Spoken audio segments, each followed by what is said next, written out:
Saya jumpa spesimen yang menakjubkan ini terus di SDEC. Ada seorang gadis yang menguruskan pesanan di sana. Dan apabila saya perasan tangannya, saya terus jemput dia untuk buat manikur. Dia jadi malu, mula sembunyikan jarinya macam ni. Dan kata yang tak ada apa-apa boleh bantu lagi. Dan lagipun, apa guna buat manicure sebab dia suka gigit kuku. Jadi hari ini kita akan bekerja dengan keadaan asal macam ni. Saya rasa awak pun dah perasan si kecil yang comel ni. Jari kelingking tu memang paling menarik perhatian saya. Rupanya, keadaan jari tu memang dah macam tu sejak lahir. Maksudnya tak ada apa-apa yang berlaku, memang macam tu dari asal. Dan hari ini kita akan tengok sama ada boleh tak nak sambung kukunya sedikit. Tapi kuku lain pun memang masih belum memuaskan sebab kat sini ada banyak kutikel yang melekat, banyak kulit mati dan selalu tersangkut kat mana-mana. Dia memang kerja dengan kotak, maksudnya kerja fizikal, tambah pula dia selalu gelisah. Jadi memang selalu dia cabut, gigit atau koyakkan kuku macam tu. Pendek kata, beginilah keadaannya dari mula. Macam ni lah orang kata kalau tengok pun Kedia Yeva pun mesti cemburu. Hari ini by the way, kita akan guna bahan ready to go. Sebab bila kerja dengan orang yang suka gigit kuku, salah satu cara paling berkesan ialah guna polygel gum. Sekarang saya akan tunjuk macam mana saya bekerja dengannya. Tapi sebelum itu, kita akan buat rawatan kutikula dulu. Pertama sekali, saya akan guna pusher. Saya ambil pusher yang bentuknya macam kayu oren, dia ada hujung serong yang sangat bagus untuk kutikula jenis macam ni. Lepas tu, saya akan terus potong. Maksudnya bukan guna mesin atau apa-apa, tapi potong dengan gunting atau dengan penyepit kutikula. Dalam kes ni, model S04J dari Nippon Nippers. Saya buang boleh kata lapisan pertama kutikula. Di sini kutikula dia berlapis-lapis, banyak fasa dan macam saya selalu cakap, tiada had. Dan tugas nombor 1 kita semestinya adalah untuk menggali pelat kuku. Sebab bila kutikula tumbuh terlalu banyak, nampak macam kuku sangat pendek. Tapi sebenarnya tidak. Di sini saya dah sapu talkom, ia dah berfungsi dan saya ambil mata gerudi berlian. Mata gerudi seperti biasa dari KMIS, kali ini saya guna yang bercincin merah. Sebab saya perlu bekerja dengan sangat lembut, sangat berhati-hati. Walaupun kuku nampak macam dah tumbuh panjang sangat, kita tak boleh bersihkan secara agresif, tak boleh buang kulit terlalu banyak, tak boleh gosok sampai licin sangat dan sebagainya. Sebab kulit adalah organ yang sangat bijak dan ia mempunyai fungsi yang paling penting. Ia melindungi kita dan lagi banyak kita serang kulit, lagi banyak kita cabut kulit yang tersiat. Lagi banyak kita potong kutikel dengan ganas, lagi banyak dan kuat ia akan tumbuh semula. Cara paling mudah dan berkesan untuk menenangkan kutikel adalah dengan tidak menyentuhnya langsung. Maksudnya, biarkan ia tumbuh. Dan secara umum, pelembab dan minyak adalah segalanya untuk kita. Di sini saya sudah melakukan potongan kedua. Saya juga telah menggunakan mata gerudi. Sekarang saya sedang menggilap dengan berhati-hati. Bukan sahaja pada kutikel, tetapi juga pada semua bahagian sekelilingnya. Ini juga penting kerana bagi mereka yang suka menggigit kuku, kulit di sekeliling jari akan menjadi kasar dari semua sisi. Inilah satu jari kita yang sudah dibersihkan dan sekarang kita beralih ke ibu jari. Saya tidak dapat memilih satu jari tertentu untuk video ini. Oleh itu, ia akan menjadi sangat panjang. Tapi saya rasa peminat pembersihan dan pengelupasan pasti akan sangat terhibur sekarang. Pada ibu jari, kutikula kita sudah tumbuh hampir separuh. Dan saya tunjukkan bagaimana saya menolaknya dengan perlahan dan berhati-hati. Saya lakukan ini secara berperingkat. Saya tidak pernah cuba menolaknya sekaligus kerana jika tidak, ia akan terkoyak. Seperti yang anda lihat, saya masih menggunakan penolak yang kelihatan seperti kayu oren. Dan soalan logik yang timbul di sini ialah, kenapa tidak gunakan kayu oren sebenar?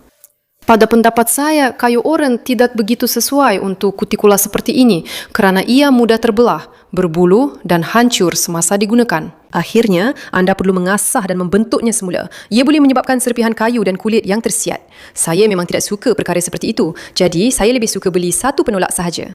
Baiklah, bukan satu, saya ada beberapa. Sudah tentu ia perlu ditukar dan disterilkan. Tetapi secara keseluruhan, penolak ini memang tahan lama. Saya pun tidak mengasahnya kerana ia sudah diasah dengan baik dari awal. Ketajamannya tahan sangat lama. Yang ini, rosettes yang anda lihat dalam video ini, rasanya inilah yang pertama sekali saya beli dan ia sudah bertahun-tahun ada dengan saya. Dan satu lagi tip yang saya ingin tunjukkan semasa bekerja dengan kutikula seperti ini ialah penggunaan mata gerudi keselamatan. Itulah yang sedang saya gunakan dalam video ini. Ia selamat kerana ia memang tumpul. Betul-betul mata gerudi yang tidak betul-betul menyikis apa-apa dan memang ia tidak sepatutnya menyikis. Ia hanya membantu kita membuka poket kutikula dan sedikit membersihkan pterygium. Ia juga jenis karbida seperti mata gerudi untuk menanggalkan, tetapi bahagian tepinya tumpul. Sebab itu, ia tidak akan dapat menyikis apa-apa, kecuali kalau anda sangat berbakat. Seterusnya, saya akan menggunakan mata gerudi berlian. Dalam situasi ini, saya tunjukkan yang kelihatan seperti jarum, tetapi ia sedikit lebih lebar daripada biasa. Maksudnya, diameternya lebih besar. Secara keseluruhannya, menggunakan mata gerudi seperti ini juga sangat berkesan di sini. Yang paling penting, semua mata gerudi mestilah berkualiti tinggi. Dalam kes saya, ia adalah berlian asli dan mesti bekerja dengan talkum. Di sini saya melakukan potongan kedua pada kutikula. Jika ada yang tidak terleka dan masih mengiranya, saya lakukannya semula dengan gunting. Seperti yang Anda lihat, kolbas sok semakin kurang, tapi tidak menjadi lebih sedikit. Saya biasanya bergurau dengan model-model seperti ini. Saya kata, anda patut terus jadi model untuk kursus asas dan berlatih pada anda, sebab inilah kerja sebenar dengan tangan seperti ini. Inilah latihan sebenar yang selalunya kurang dalam kursus asas. Saya tahu, pelatih baru biasanya diberi model yang mudah dan senang. Tapi bila mereka jumpa situasi sebenar seperti ini dalam kehidupan sebenar, kita akan nampak pelbagai kutikula yang berdarah dan sebagainya.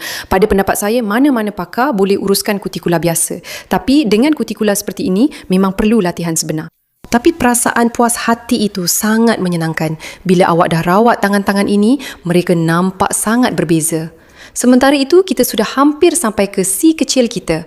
Sejujurnya, saya hampir dapat membayangkan si kecil ini sebab bila saya jumpa video di internet di mana dengan bunyi yang sangat lucu dan comel, mereka merawat jari kelingking kaki yang sangat kecil. Saya mula mencari jari kelingking kecil itu. Tapi saya langsung tak sangka yang ia sebenarnya adalah jari kelingking di tangan. Sebenarnya ia kelihatan sangat mirip dengan jari kelingking di kaki. Tapi beginilah jadinya, ia adalah jari. Selepas dibersihkan dan dirawat kutikulanya, jari itu kelihatan sangat kemas dan terjaga. Malah pada tahap ini, pemilik kuku ini berkata yang ia sudah nampak cantik, tapi kami teruskan lagi dan memutuskan untuk buat salutan juga padanya. Tapi saya tidak berhenti di situ dan terus tunjukkan kepada anda jari seterusnya. Ini sudah tangan kedua. Di sini juga kutikula sangat melekat dan tumbuh dengan banyak. Saya juga tidak boleh abaikan yang ini. Dan sekali lagi saya tekankan, kutikula seperti ini perlu dipotong sedikit demi sedikit. Potong sedikit demi sedikit. Jika anda tidak dapat mencari permulaan kutikula ini, tidak pasti dari mana hendak mula menolaknya, saya cadangkan taburkan saja talkum dan gosok dengan jari. Dan kemudian anda akan nampak satu garisan halus, satu jalur nipis, lapisan yang hampir tidak kelihatan di mana kutikula itu bermula. Di sini juga saya akan gunakan mata penyisar yang selamat. Sebenarnya mata penyisar ini pun saya tidak pernah tukar sejak mula membelinya. Sebab ia memang sudah tumpul, sebenarnya ia langsung tidak boleh menjadi lebih tumpul. Tetapi untuk bekerja dengan pendigit kuku, khususnya dengan kutikula yang nipis dan melekat, ini memang pilihan yang paling ideal. Saya tahu ada teknik di mana mereka bekerja tanpa membuka ruang kutikula dengan penolak kutikula atau kayu oren dan terus menggunakan mata penyisar yang selamat. Tetapi pada pandangan saya, cara yang paling tidak traumatik, paling lembut dan paling kemas adalah dengan menggunakan kedua-dua penolak kutikula dan mata penyisar yang selamat. Dan ya, pakar yang pantas akan berkata, ini akan mengambil masa yang lama, ini bukan 40 minit pun. Dan ya, sudah tentu, ini bukan 40 minit. Kerja ini akan mengambil masa sekurang-kurangnya 3 jam, jadi 3. Ini memang jauh berbeza daripada standard yang biasa kita lihat di Instagram, media sosial terlarang dan sebagainya. Tapi yang menariknya, pelanggan seperti ini memang sangat ramai. Dan sama seperti gadis ini, mereka langsung tidak berani atau terfikir untuk membuat janji temu manicure di mana-mana. Sebab mereka faham ia akan menjadi sukar. Mereka rasa malu, mereka fikir orang akan berkata sesuatu kepada mereka dan sebagainya. Dan melalui video ini, sudah tentu saya ingin katakan kepada para juru makeup supaya mereka terus belajar dan jangan pernah takut untuk mengendalikan kutikula seperti ini. Dan kepada pelanggan pula, saya juga ingin nasihatkan supaya jangan risau tentang apa yang orang fikirkan tentang anda atau apa yang kami akan katakan kepada anda. Secara peribadi, sebagai seorang pakar kuku, saya sangat suka keadaan asal seperti ini kerana ia sentiasa menarik. Ia sentiasa menyeronokkan apabila anda berpeluang untuk meraihkan kejayaan pelanggan atau model anda. Dan anda faham bahawa hasilnya berjaya, kukunya sudah bertahan, tumbuh atau sedang pulih. Di sini, saya akan menggunakan bentuk atas. Ya, kita akan melakukan pemanjangan mikro. Untuk kali ini, saya menggunakan bentuk atas daripada jenama Yamenko. Ini adalah bentuk S. Ini adalah bentuk dengan lengkungan yang agak kuat. Maksudnya, ia kelihatan separa bulat atau sedikit bonggol. Saya sudah menandakan anggaran panjangnya. Seperti Anda lihat, panjangnya nanti hampir tiada. Maksudnya, saya memang tidak berniat untuk memanjangkan plat kuku, melepasi lipatan kuku. Ada yang akan kata, boleh saja sapukan gel dengan berus. Memang boleh juga. Cuma dengan menggunakan acuan atas seperti ini, kerja mengikir akan jadi jauh lebih sedikit. Saya akan gunakan gel dari Ready to Go untuk kerja ini. Dan untuk warna ini, saya memang sangat ingin cadangkan anda beri perhatian. Ini adalah gum polygel dari Ready to Go dalam warna semula jadi yang sangat menyenangkan. Dan anda hanya perlukan sedikit sahaja. Betul-betul jumlah yang sangat sedikit. Saya gunakan berus yang paling kecil. Ini adalah pemanjangan kuku yang paling kecil mungkin daripada semua yang pernah saya buat sebelum ini. Tetapi dengan cara ini sebenarnya kita dapat menjimatkan banyak masa. Seperti anda lihat, saya sendiri pun tidak dapat berhenti pada tanda yang saya mahukan. Gel yang saya gunakan sedikit lebih banyak daripada yang saya inginkan. Tapi itu tidak mengapa. Kita akan sedikit mengikirnya nanti. Dan ya, kelebihan bekerja dengan gem polygel ialah bahan seperti ini sangat sukar untuk dipatahkan. Ya, ia sedikit lebih sukar untuk dikikir berbanding gel standard. Tetapi untuk bekerja dengan pelanggan yang suka menggigit kuku, saya sangat mengesyorkan gum polygel ini atau tip gel. Produk-produk ini memang akan tahan dengan baik dan kukuh, jauh lebih baik daripada hanya menggunakan gel biasa. Kerana gum polygel ini lebih bersifat getah, lebih fleksibel dan elastik. Tetapi pada masa yang sama, ia sangat padat dan kuat walaupun di kawasan yang lapisannya sangat nipis. Dan untuk menambah sedikit lagi isi padu, saya akan gunakan gel jernih. Saya ada gel baru yang ultra jernih, cuma saya tak dapat tunjukkan kejernihannya sebab bekasnya berwarna hitam. Tapi sebenarnya ia benar-benar lut sinar. Tiada sebarang gelembung dan ia sangat mudah diratakan. Kami sudah sapukan pada kuku dan sedar bahawa ketumpatannya masih belum cukup. Jadi saya putuskan untuk gunakan top coat camouflage. Dan warna ini memang mengejutkan saya dengan cara yang baik. Ini adalah warna pertama top coat camouflage. Ia memang mudah disapu dan sangat menyenangkan untuk digunakan. Ia memberikan kesan lembut seperti lapisan camouflage. Dan sudah tentu, saya tak boleh biarkan jari kelingking kecil itu begitu saja tanpa memanjangkannya. Di sini, saya memutuskan untuk tidak menggunakan acuan atas kerana kita perlu membuatnya betul-betul sangat kecil. Saya hanya menggunakan spatula, saya letakkan dengan berhati-hati dan dengan bantuan berus yang sedikit dibasahkan dengan penyah gris, saya membentuknya. Walaupun tidak boleh dikatakan sebagai hujung bebas, tapi saya tetap membentuk sesuatu di situ. Saya buat ini dengan 2 titisan supaya ia sekurang-kurangnya ada sedikit. Kita akan lakukan pengikiran hujung bebas dan akan tutup dengan top coat dengan cara yang sama. Saya juga buat pengikiran permukaan. Satu-satunya perkara ialah saya tidak dapat sapu top coat dengan berus dari botol, tetapi saya lakukannya dengan menggunakan berus kecil. Dan sudah tentu, semua proses pengerasan seketika saya lakukan dengan menggunakan lampu suluh kerana di situ tiada sebarang masa atau saat untuk berfikir.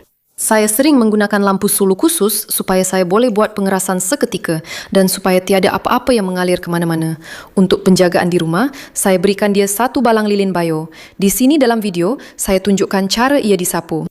Sangat mudah dan ringkas, hanya perlu dengan gerakan urutan. Dan ini adalah cadangan supaya dia boleh menggantikan tabiat buruknya menggigit dan mengorek kuku kepada tabiat positif melembapkan kulit. Beginilah hasil manicure yang kita dapat. Saya rasa transformasi ini berjaya. Jari-jari kelihatan kemas, sudut-sudut tidak tersangkut, panjang kuku tidak melebihi hujung jari.